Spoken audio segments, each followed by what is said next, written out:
Blessings, Rock Church. My name is Carlos Arroyo. I serve on the board here at Rock Church, participate in the music ministry, and take part in missions to Central America. Today I am here to talk to you about my upcoming missions trip to El Salvador. On this occasion, I will be there 1 week, departing on March 19th and returning on the 26th. The agenda on this upcoming trip is loaded, so I would like to take a minute to share the following goals with you. As always, I am honored and very humbled representing this church. Once again, visit Hogar Padre Vito Guarato, which is the home to those children and adults that are not only mentally challenged, but have also been abandoned. There, I will be taking clothes that were donated by you here at Rock Church. These clothes will be a blessing to the residents there.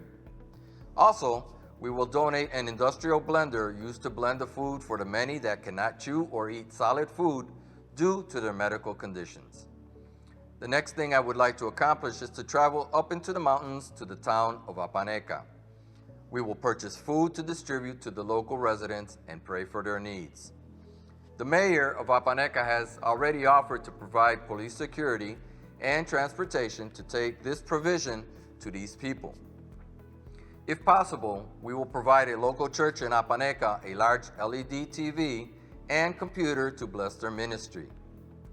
I know that this sounds like a lot for such a short time, but I am very confident that with your prayers and help, it will be accomplished. For it says in Luke 18:27, "And he said, the things which are impossible with men are possible with God." Thank you very much for your consideration, and God bless.